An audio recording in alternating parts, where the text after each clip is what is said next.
افتخار آپ طرف ہوں گا، آپ جنرل صاحب کو سن رہے تھے، انفیکٹ وہ کیونکہ ملٹری بیک گراؤنڈ رہے ہیں بیٹل فیلڈ میں بھی وہ، تو ان کو زیادہ بہتر اندازہ تھا. بٹ جو گفتگو انہوں نے کی ہے انفیکٹ ایک تو رجیم کے بارے میں کہ جس طرح کا رجیم ہے شاید دنیا کو ایکسیپٹیبل نہیں ہے، بٹ اس طرح کے کنسرنز ہمیں دیکھنے کو نہیں مل رہے، نہ تو امریکہ کی جانب سے نہ یورپ کی جانب سے کہیں اور سے. ہم نے خود دیکھا ہے کہ ہم نے بارڈرز بند کر دی، لینڈ آف کنٹری ہے، ان کی ٹریڈ نہیں ہو پا رہی، اس کے باوجود بھی ان کے شولڈرز اپ ہیں. تو لگتا ہے آپ کو کہ جو اسٹریٹجی ہم نے اپنائی ہے، جو میں نے سوال ان سے بھی کیا تھا کہ ہم نے تو امریکہ کو سمجھایا کہ بندوق کے ذریعے تو افغانوں کو آپ ہینڈل نہیں کر سکتے، ڈائلاگ کے تھرو کریں، بٹ ہم خود اس راستے پہ چل نکلے ہیں. دیکھیں میں یہ سمجھتا ہوں کہ جو افغانستان کی ہسٹری رہی ہے اور جو کرنٹ سچویشن ہے افغانستان کی، پاکستان نے جو پروجیکٹ اب افغانستان کے اندر شروع کیا ہے، یعنی یہ ایئر اسٹرائکس اور کاؤنٹر ٹیررزم آپس، یہاں سے واپس جانا مزید خطرہ ہے اگر آپ اس کو پرسیو جو ہے وہ نہیں کرتے. کیونکہ اگر اب آپ اس کو آدھا چھوڑیں گے تو اس کا ریباؤنڈ افیکٹ جو ہے وہ اس سے زیادہ خطرناک ہوگا. لیکن جنرل صاحب نے ایک بات کی اور میرے خیال میں اس سے کوئی ڈس ایگریمنٹ نہیں ہے کہ جو کاؤنٹر ٹیررزم آپس ہیں اور ڈپلومیسی ہے وہ ساتھ ساتھ چلتے ہیں. اور اس کا ایک سمپل سا فارمولا جو ہے وہ یہ ہے کہ اگر آپ کو طالبان کا جو پروجیکٹ ہے اس کی سسٹینیبلٹی نظر آتی ہے تو اس کی 70% جو اکنامک بیک بون ہے وہ یا تو امریکہ ہے یا پھر انٹرنیشنل INGs ہوں جو دوحہ ڈیل کے نتیجے میں اس کو جو ہے پش کر رہی ہیں. اگر ہم یہ کنونس کر سکیں اور ریگرس ڈپلومیسی، اور اگر ہم جا کر بورڈ آف پیس پر بیٹھ رہے ہیں اور امریکہ کے ساتھ جو ہے اتنے بہتر تعلقات کے بارے میں بتا رہے ہیں دنیا کو، اور ہمارے وزیر اعظم اور جو چیف کو جو ہے وہ پریس کر رہے ہیں جی، تو ہمیں ان کو یہ کنونس کرنا ہوگا کہ اب یہ پروجیکٹ اس لیول تک پہنچ چکا ہے کہ پاکستان کے لیے ایگزسٹینشنل کرائسس ہے. میرے خیال میں اس کے بغیر جو ہے آگے بڑھنا وہ پاکستان کے لیے مزید خطرہ ہے، کیونکہ آپ اپنے نیبرز بدل نہیں سکتے، اور نہ یہ جو 1980 کی دہائی سے جسے آپ نے پروگرام شروع کیا تھا اس میں انٹینسیفیکیشن آئی ہے اور وہ کم نہیں ہوئے. تو اس کا حل جو ہوگا وہ ڈپلومیسی اور کاؤنٹر ٹیررزم دونوں ہوگا، لیکن اس سے پہلے آپ کو اپنا ہاؤس ان آرڈر جو ہے وہ کرنا پڑے گا. لیکن اگین ایک بات یہ بھی کی جاتی ہے کہ شاید امریکہ کے سٹیکس اتنے زیادہ نہ ہوں جتنے کہ ریجنل کنٹریز کے ہیں یہاں پہ، کہ جہاں پہ پیس آئے گا تو اس کے بینیفیشری ہم خود ہوں گے. تو آپ کو لگتا ہے کہ ایک ریجنل اپروچ جس میں ہم کہہ سکتے ہیں کہ پاکستان ہے، ایران ہے، رشیا کی بات کی جاتی ہے، چائنا کی بات کی جاتی ہے، اب تو سینٹرل ایشین اسٹیٹس بھی کچھ تھوڑا سا ڈسٹرب نظر آ رہی ہیں. آج سے 2 سال پہلے تک میں آپ کی بات سے اتفاق کرتا. جس طریقے سے اب گلوبل آرڈر جو ہے وہ چینج ہو رہا ہے، پاکستان اور افغانستان کا پرابلم جو ہے وہ صرف ساؤتھ ایسٹ یا سینٹرل ایشیا کا نہیں ہے، یہ مینا ریجن کو انکلوڈ کرتے ہیں، یعنی مڈل ایسٹ اور نارتھ افریقہ کا. تو آپ کے ایلائز جو ہے جو سعودی عربیہ ہے اور ٹرکی ہے، جن کے ساتھ آپ بورڈ آف پیس میں بھی بیٹھے ہوئے ہیں اور جن کے ساتھ آپ لارجر ڈیفنس ڈیلز بھی کر رہے ہیں، وہ آپ کے اس ٹائم سب سے بڑے حامی ہیں کہ کس قسم کا افغانستان کے ساتھ اپروچ جو ہے وہ ہونا چاہیے. آپ کا انحصار جو ہے وہ ریجنل کنٹریز کے اندر جو ڈس بیلنس ہے اس ٹائم پر، میرے خیال میں وہ آپ کو کم از کم جو ٹیررزم کا ایشو ہے اسے جو ہے وہ نہیں بچا سکتا. ہاں اس کے لیے ایسے فارمیٹس ہیں، لیکن ابھی جیسے ریٹس ہو گیا جو چائنا کے SCO کے نیچے جو ہے وہ آ کر کاؤنٹر ٹیررزم کے لیے ایک باڈی جو ہے وہ بنائی گئی ہے، لیکن اس قسم کی افادیت ابھی تک ہم نے دیکھی نہیں ہے، اور ہمارے پاس ہے ٹائم کم.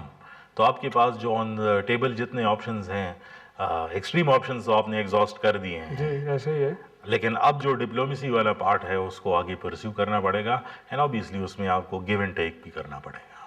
اور انفیکٹ یہ جو گورننس کی بات جنرل صاحب بھی کر رہے تھے، اس کا الزام اب کس سے دیں؟ پولیٹیکل لیڈرشپ کے اوپر، اگر پولیسنگ کو بہتر نہیں کیا ہم نے، انٹیلیجنس کے نام کو جو سول اینڈ کے اوپر ہے اس کے اندر بہتری شاید اتنی دیکھنے کو نہیں مل پا رہی.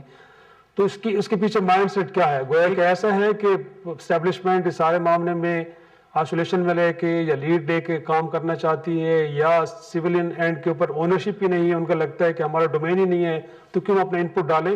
پرابلم وہاں پہ کہاں نظر آ رہی ہے؟ یہ ساری باتیں آپ کی ٹھیک ہیں، لیکن اگر ہم ہسٹوریکلی جائیں گے کہ کس ٹائم پہ کس پارٹی کا رول تھا اور اس ٹائم پر اسٹیبلشمنٹ کے ساتھ تعلقات کیا تھے، تو پھر آپ کو ایک پوری پکچر جو ہے وہ مل سکتی ہے. لیکن جو گورننس کا ایشو ہے، میرے خیال میں کوئی بھی ذی شعور آدمی اس کو ڈینائی نہیں کر سکتا کہ اگر آپ آج آپ کے پاس وزیرستان کے اندر، بنو کے اندر لکی مروت کے اندر ایک فنکشنل گورننس سسٹم ہوتا تو شاید اس قسم کے حالات نہیں ہوتے. وہاں پر سیف سٹی ہوتا, وہاں پہ جو ہے وہ کیمرے لگے ہوتے, پولیس والے پیٹرولنگ جو ہے وہ کر رہے ہوتے. ابھی تو ان کے پاس ابھی تک تو جنگ یہی بات جو ہے وہ وفاق اور اس کے درمیان میں سینٹر کے پروونس کے درمیان میں یہی چل رہی تھی کہ ان کو گاڑیاں دینی چاہیے نہیں دینی چاہیے. لائک ابھی تو وہ بہت بیسک باتوں کے اندر جو ہے پھنسے ہوئے ہیں. تو دہشت گردی اور انٹرنیشنل گروپس اور ان ساروں کی ڈسکشن تو بہت دور کی بات ہے. حقیقت میں رہ کر حقیقت کے پیرائے کو تسلیم کر کے بات کرنی چاہیے. ابھی ٹائم لگے گا شیرازی صاحب, یہ معاملات اتنی جلدی نہیں سالو ہونے والے. لیکن اگین جو پولیٹیکل اونرشپ کی بات کی جا رہی ہے, اگین آپ کو لگتا ہے کہ 2009 میں جیسے اس معاملے کو پارلیمان میں ہم لے کے آئے تھے, اس وقت تو لگ رہا ہے کہ ایک صوبائی حکومت بالکل ہیڈ آن ہوئی ہے نا, وہ تو ایک ڈفرینٹ اوپینین لے رہی ہے. تو یہ کتنا پاکستان کے لیے پرابلمٹک ہے, کیونکہ اس سے تو یقینی طور پہ لوگوں کے اندر بھی اسٹیٹ آف کنفیوژن کریٹ ہوتی ہے. لوگ سمجھتے ہیں کہ شاید صوبائی حکومت درست ہے, وہ ٹھیک کہہ رہے ہیں, یا اسٹیبلشمنٹ جو کہہ رہی ہے وہ درست بات ہے. تو اس کو کتنا آپ سمجھتے ہیں کہ خطرناک ہے؟ اور آپ کو اپنے پولیٹیکل کرائسس جو ہے اس کو ختم کرنے کے کوئی راستہ نکالنا پڑے گا. یہ نہیں ہو سکتا کہ ایک صوبے کے اندر ایک گورنمنٹ ہو جو بالکل وفاق کے 180 ڈگریز اپوزٹ جو ہے وہ سوچ رکھتی ہے. ان دونوں کے درمیان میں کام کرنا, آپ باقی چیزیں تو چھوڑ دیں. جو بیوروکریٹس ہیں, جو گریڈ 20 اور 21 اور 22 کے بیوروکریٹس ہیں, وہ اپنا سٹانس جو ہے وہ صحیح طریقے سے نہیں کر سکتے. لائک آپ سمپل دہشت گردی کا پرابلم تو چلے ایک گلوبل ریجنل پرابلم ہے, لیکن اگر روڈ کی بات آپ کریں, انہوں نے روڈ بند کیا, پھر کورٹ کو ہی گیا, پھر انہوں نے آئی جی کو بولا, پھر اگلے دن ڈی پی او کو اور ڈی ایس پی کو جو ہے انہوں نے جو ہے وہ بدل دیا. یہ کوئی لائک اس میں سیمبلنس ہی نہیں ہے کہ آپ اتنے بڑے چیلنجز کا اس طریقے سے جو ہے وہ مقابلہ کر سکے. It requires a very centralised approach. میرے جنرل صاحب کے ساتھ اگریمنٹ ہے جو انہوں نے کہا کہ آپ کو ایک سنگل نیریٹو ہے, تو اگر آپ کے پاس سنگل نیریٹو ہے تو آپ بتا دیں.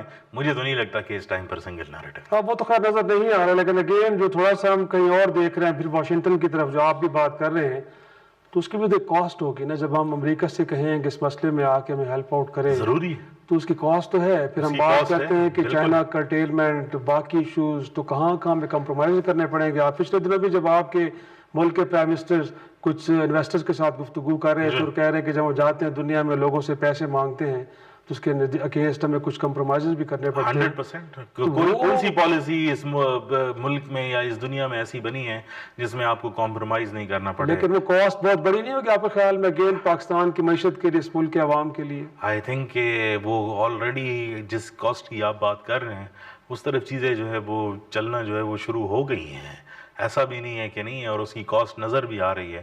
اٹ ڈیپینڈز ایکچولی کہ دیکھیں دنیا میں کوئی بھی ملک جو ہے وہ آئسولیشن میں تو نہیں رہ سکتا. آپ کو کسی نہ کسی ڈیپینڈ یہ کرتا ہے کہ آپ اس میں سے کتنا ایکسٹریکٹ کر سکتے ہیں. اگر اس ٹائم پر پریکٹیکلی آپ اس سے ایکسٹریکٹ کر رہے ہیں تو ٹھیک ہے, لیکن افغانستان کا ایشو جو ہے وہ امریکہ کے ہاتھ میں ہے. اگر آپ اس کو ریزالو نہیں کر سکتے تو I think it's zero sum game. لیکن وہ امریکہ لاسٹلی افتخار ایران کے معاملے پہ بھی ذرا دیکھیں, ان کی اپروچ بڑے اگریسو ہے, اور لگ رہا ہے کہ آنے والی دنوں میں ایک نیا وار تھیٹر بننے جا رہا ہے. اور ویسٹرن بارڈر کی تو اگر آپ اگین امریکہ کے کیمپ میں کھڑے ہیں تو پھر آپ پہ بھی تو پریشر آئے گا, یا تو آپ کو نیوٹرل رہنا پڑے گا. شاید یہ تو ہم نہیں سوچ سکتے کہ ہم اس معاملے میں اپنی اسپیس یا اپنی گراؤنڈ آفر کریں, لیکن اگین اگر اس معاملے میں ہم نیوٹرل بھی رہتے ہیں تو اس کی کاسٹ ہوگی یقینی طور پر. آئی تھنک کہ نیوٹرل تو نہیں رہ سکتے. اگر آپ ریئلسٹیکلی دیکھیں تو نیوٹرل رہنا تو اس ٹائم پر جو ہے وہ ناممکن ہے, لیکن کاسٹ بیئرنگ کے لیے آپ کو کم از کم اپنا ہاؤس جو ہے وہ کلیئر کرنا پڑے گا, کیونکہ اس کے اثرات آئیں گے. تو آپ کے خیال میں اس وقت ملک کے اندر ایک پولیٹیکل ہارمنی, ایک یونیفائڈ اپروچ, اور اس کے ساتھ ساتھ پھر اگین ساری پولیٹیکل لیڈرشپ فوج کے پیچھے کھڑی ہوگی تو شاید اس سارے مسئلے کو ہم حل کر پائیں گے, ورنہ بڑا مشکل ہے. سیکیورٹی ایشوز کے اندر جو ہے, کیونکہ جو پرابلمز آ رہی ہیں وہ ساری نیشنل اور ریجنل سیکیورٹی سے ہے, اس میں فوج کو سپورٹ کی ضرورت ہوگی, اکیلے وہ بھی نہیں کر سکتے. دا فیکٹ از کہ they will require public support, they require political support. Problem یہ ہے کہ پولیٹیشنز بھی یہ سمجھتے ہیں کہ جو لانگ ٹرم گیمز ہوتی ہیں اور ان کے اپنے سٹیکس جو پبلک کے ساتھ ہیں, کبھی پاپولرزم اور سیکیورٹی ڈائنامکس جو ہے وہ آپس میں ملتی نہیں ہے, لہٰذا وہ بھی جو ہے کنسسٹنٹ اس فینومینن میں نظر نہیں آتے.